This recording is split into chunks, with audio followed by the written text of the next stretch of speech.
एकल महिला दिवस म्हणजेच विधवा महिला दिवस आहे. पण शासनाने विधवा म्हटलं म्हणजे कुठेतरी तिच्या मनावर खोल परिणाम होतो. ती विधवा झालेली हे तिचं दुर्दैव आहे का, तिचं चूक आहे का? आता एखादी महिला विधवा होते याच्यात तिचा दोष असतो का? अजिबात नाही. आता निसर्गाने ज्या गोष्टी जेव्हा ठरवलेल्या आहेत त्या पद्धतीने त्या घडणार आहेत. हा मृत्यूलोक हे प्रत्येक जण मरणार आहे. पण त्यातल्या त्यात जर एखादी महिला विधवा होत असेल तर तिच्याकडे बघण्याचा दृष्टिकोन आता काही प्रमाणामध्ये कमी झालेला आहे. पण जर आपण 17व्या आणि 18व्या शतकात जर गेलो त्यावेळेस जर राजाराम मोहन राय यांनी जर सतीची चाल बंद केली नसती तर आज कितीतरी आपल्या महिलांची संख्या ही कमी झाली असती. पण आज जर तुम्ही पाहिलं तर मुलींचं जन्माचं प्रमाण कमी झालेलं आहे, मुलांचं जास्त झालेले.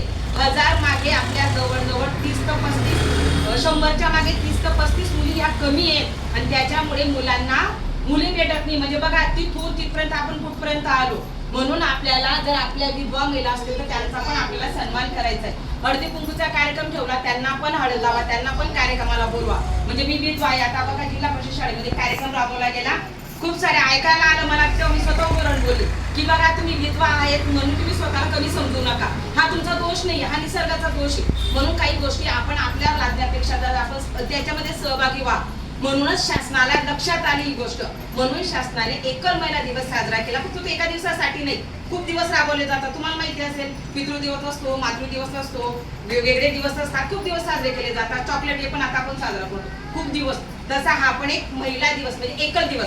जागतिक महिला दिवस 8 तारखेला असतो, 8 मार्चला, तो वेगळा भाग, तो सगळ्यांसाठी असतो. पण हा एकल दिवस, कारण की ज्या एकट्या महिला आहेत त्यांच्याकडे जगाचा बघण्याचा दृष्टिकोन, इव्हन तुमच्या घरातली मुलं, तुम्ही म्हातारे झाले, तुम्ही एकट्या असाल तर तुमच्याकडे त्यांचा देखील बघण्याचा दृष्टिकोन हा बदलत जातो. म्हणून तुम्ही आत्मनिर्भर व्हा. हा दिवस काय शासनाने केलेला आहे किंवा काय साजरा करण्यात येतो की तुम्ही आत्मनिर्भर व्हा. मग तुम्हाला आत्मनिर्भर होण्यासाठी केव्हा होतं, जेव्हा माणूस आर्थिक स्तर त्याचा म्हणजे आर्थिक म्हणजे तू स्वतः पैसा कमवते, स्वतः काहीतरी पायावर स्वावलंबन उभी, तेव्हा तुम्ही आत्मनिर्भर व्हा. तुम्हाला असं का वाटतं की आपण आता ह्या वयामध्ये आपण काहीच करू शकत नाही? बघा आम्ही जेव्हा सेविकांनी आणि आशाताईंनी सर्वे केला, कुठला एकल सर्वेक्षण ऑनलाईन आम्ही भरला. तुम्ही बहुतेक आले असाल आमच्याकडे, आम्ही आला असेल, आम्ही काही आलो नाही, तुम्हीच आमच्याकडे आला. कारण आमच्याकडे कामाचा लोड खूप आहे, ऑनलाईन काम करतो त्याच्यामुळे तुम्हीच आमच्याकडे आला. भरताना बऱ्याच जणांनी विचारलं तुम्हाला गटामध्ये राहायची इच्छा आहे का? नाही. तुम्हाला काही कमवायची इच्छा आहे का? नाही. तुम्हाला काही स्वयंरोजगार मिळून उत्पन्न मिळेल असं करायचंय का? सगळ्यांकडनं एकच वाक्य मिळालं, तेच मी आता बोलते की नाही. तुम्ही स्वतःला कमजोर काय समजता? कमजोर समजू नका. तुम्हाला स्वतः उभं राहायचंय. जेव्हा माणसाकडे 2 पैसे असतात, माणूस काहीतरी करतो, तेव्हा त्याची व्हॅल्युएशन, त्याची किंमत ही जगाला कळत असते, आपल्या घरच्यांना सुद्धा कळत असते. म्हणून कुठलंही वय असो, कुठल्याही वयाने, खूप साऱ्या लोकांची उदाहरण आहेत की त्यांनी वयाच्या 60 नंतर चांगले चांगले मोठे बिझनेस तयार केलेले आहेत. आता सगळ्यांचं सांगत बसणार नाही, पण एक आहे की जर तुम्ही ठरवलं तर तुम्ही नक्कीच काहीतरी मोठं करू शकता. आणि याच्यासाठी तुम्हाला बचत गटामध्ये सहभागी व्हायचे. कारण का की गटाच्या माध्यमातूनच तुम्हाला कर्ज ही प्रक्रिया मिळणार आहे. खूप असतं कुक्कुटपालन, आता वर्षासाठी खूप काही तुम्हाला सांगितलं. तिचं नाव आहे बाल संगोपन योजना. तिच्यासाठी आमचं जे डिपार्टमेंट आहे चोपड्याचं एकात्मिक बाल विकास सेवा योजना, आमच्या ऑफिसच्या एका साईडला प्रोटेक्शन अधिकारी, संरक्षण अधिकारी म्हणून एक कॅबिन आहे. तिथं तुम्हाला जायचंय, तुम्हाला डॉक्युमेंट तयार करायचे त्याच्यासाठी. आणि ते डॉक्युमेंट घेऊन तुमच्या लाभार्थ्याला म्हणजे तुमच्या घरामध्ये जर किती 18 वर्षाच्या खाली, 18 वर्षाच्या खाली जर तुमचं अपत्य असेल, मग ते 2 असले, 1 किंवा 2, तिसऱ्याला नाही 1 किंवा 2 जर लागत असले तर त्यांना दरमहा 3100 रुपये चालू होऊन जातील. पण त्याच्यासाठी तुम्हाला प्रयत्न करावे लागतील 18 वर्षाच्या आतील. आणि ज्यांच्या फक्त वडील वारले आहेत, आई आहे, ज्यांची आई वारली आहे, त्यांचे फक्त वडील आहेत, असे जर असतील गावामध्ये तर त्यांनी ते फॉर्म भरायचे. त्या फॉर्म साठी लागणारे कागदपत्र काय काय ते पण ऐकून या सगळ्यांनी. बघा त्याच्यासाठी तुम्हाला उत्पन्नाचा दाखला लागणार आहे, त्याच्यासाठी तुम्हाला घरासमोर उभं राहून एक फोटो लागणार आहे, रेशन कार्डचा झेरॉक्स लागणार आहे, त्याच्यानंतर तुम्हाला आधार कार्ड लागणार आहे. म्हणजे कोणाची मुलांची आई असेल तर आईचं, वडील असतील तर वडिलांचं तुम्हाला आधार लागणार आहे.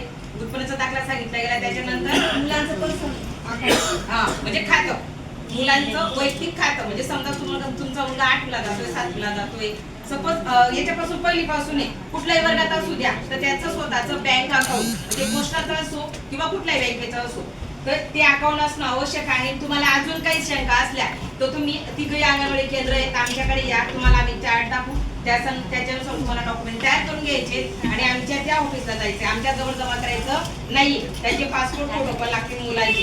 आणि तसं जाऊन तुम्हाला ते करायचंय, त्या प्रोसेसला 6 महिने जातात. मुलगा किंवा मुलगी बघा, पहिली गोष्ट म्हणजे शासनाची कुठली योजना भेदभाव करून येत नाही. मुलगा असो का मुलगी, आपल्या बघा आज तेच होते. एकल महिला, तुम्हाला माहिती का पूर्वीच्या म्हणजे 16-17व्या शतकामध्ये आणि 18व्या शतकामध्ये काय व्हायचं की नवरा मेल्यानंतर बाईसाठी जायची. पण असं कधी तुम्ही ऐकलं का की बाई मेली नवरा गेला तिच्या सोबत, असं व्हायचं नाही का? की पहिलेपासून मनुस्मृती जो ग्रंथ लिहिला गेला त्याचा पगडा आपल्यावर पडलेला आहे. मनुस्मृतीने हुशारी करून तो माणूस होता, त्याने अशा पद्धतीने केलं की महिलेला डायरेक्ट दुय्यम स्थान दिलं. पण आज तुम्ही राजकारणात बघा, घरामध्ये बघा, कुठेही बघा, आणि तेच आपल्याला करायचंय की 50% म्हणजे 50% पुरुष 50% स्त्रिया, अशा पद्धतीने यांचा वाटचाल सुरू आहे आणि आपल्याला तो सुरू ठेवायचा आहे.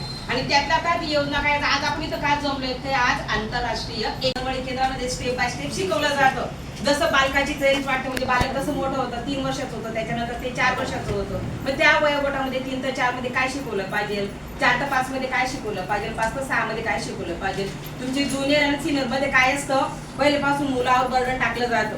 मग त्याला अल्फाबेट पासून त्याला 1 to 10 पासून असं यायला पाहिजे, ही तुमची अपेक्षा असते. पण लक्षात ठेवा, ते बालक पहिलीत गेल्यानंतर सगळ्या गोष्टी शिकू शकतं, एवढी कॅपॅसिटी आमची आहे, म्हणजे अंगणवाडी केंद्राची आहे. अंगणवाडी केंद्रामध्ये त्या बालकाचा खरा मेंदूचा विकास होण्यासाठी, त्याचा जर मेंदू परिपक्व झाला तर तो पुढे कुठल्या पद्धतीचे शिक्षण घेऊ शकतो. आता बघा, आपल्या समोरच नाना बसले, नानांचा मुलगा विभागामध्ये नाशिक विभागामध्ये 6व्या क्रमांकावर त्यांचा मुलगा येतोय. म्हणजे विचार करा, असं नसतं त्यांचा मुलगा का प्रायव्हेटला होता का नाना सांगतील होता, असं काहीच नसतं. आपल्याला कुठंतरी शासकीय शाळांवर विश्वास ठेवावा लागतो, आणि जोपर्यंत आपण ठेवत नाही तोपर्यंत प्रायव्हेटचं प्रश्न वाढत चालणार आहे.